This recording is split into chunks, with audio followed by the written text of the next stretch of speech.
Hello, नमस्कार दोस्तों। आज मैं एक नई कहानी लेकर आया हूँ। तो बहुत ही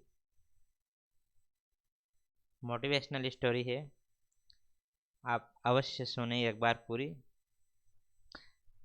कहानी का शीर्षक है राज्य का उत्तराधिकारी। एक राज्य में एक पराक्रमी राजा का शासन था। उसकी कोई संतान नहीं थी। ढलती उम्र के कारण राज्य के भावी उत्तराधिकारी को लेकर वह अत्यंत चिंतित था। अनेक वैद्यों को दिखाने के बाद भी वह संतान उत्पत्ति में वंचित ही रहा। अंततः उसने राज्य के ही किसी योग्य नवयुवक को राज्य की बागडोर सौंप देने का निश्चय किया। भावी उत्तराधिकारी के चयन हेतु उसने योग्यता परीक्षण आयोजन किया। इस हेतु एक भावी उत्तराधिकारी के लिए महल का निर्माण करवाया। एक शानदार महल का निर्माण करवाया। महल के दरवाजे पर गणित का एक समीकरण अंकित कर पूरे राज्य में घोषणा कर दी गई कि राज्य के सभी नवयुवक महल का दरवाजा खोलने आमंत्रित हैं। दरवाजे पर अंकित समीकरण हल कर दरवाजा खोलें।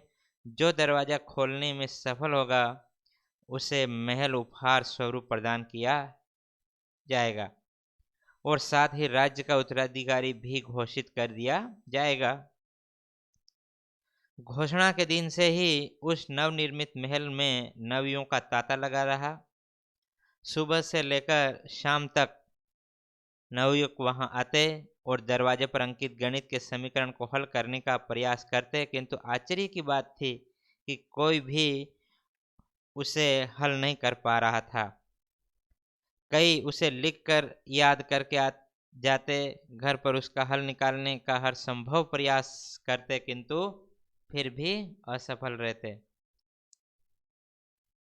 कई दिन बीत गए। राज्य में बड़े से बड़ा गणितज्ञ भी उस समीकरण को हल निकाल पाने में असमर्थ रहे। तब राजा ने दूसरे राज्य के गणितज्ञ को आमंत्रित किया। दूसरे राज्य के गणितज्ञ आए और गणित का वह समीकरण हल करने लगे। जैसे जैसे दिन ढलता गया, एक एक करके गणितज्ञ वहां से जाते गए। अंत में मात्र 3 लोग शेष बचे। उनमें से 2 दूसरे राज्य के गणितज्ञ थे, किंतु तीसरा गांव का ही एक साधारण सा युवक था।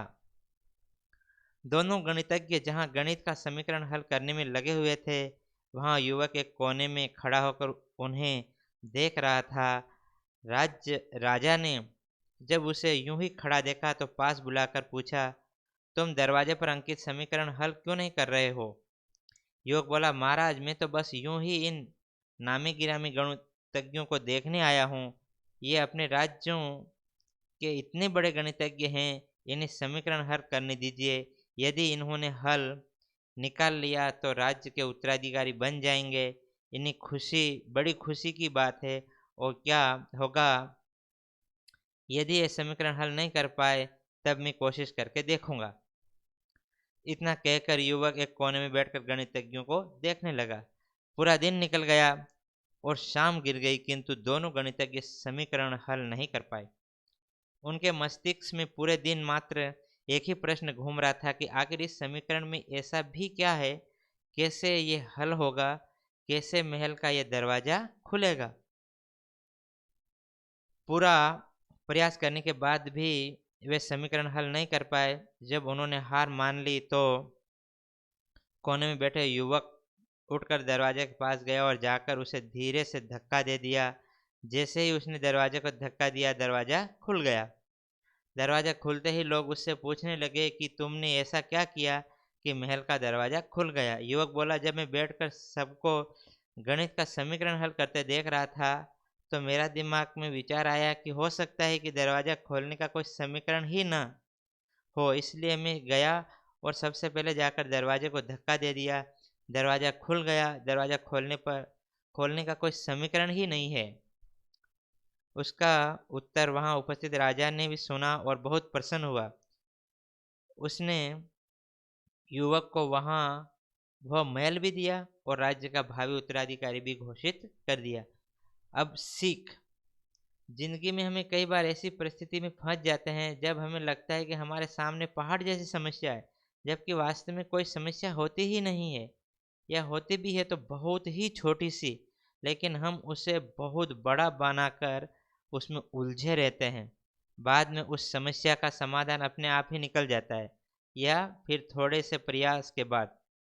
तब हमें एहसास होता है कि इतनी सी समस्या के लिए हमने कितना बड़ा समय बर्बाद कर दिया। समस्या सामने आने पर विचलित नहीं होएं और शांति से सोचें और फिर समाधान करने का प्रयास करना चाहिए। इसलिए दोस्तों, अगर आपको कहानी अच्छी लगी हुई हो तो आप चैनल को सब्सक्राइब करें, वीडियो को लाइक करें, कमेंट करें और शेयर अवश्य करें। धन्यवाद।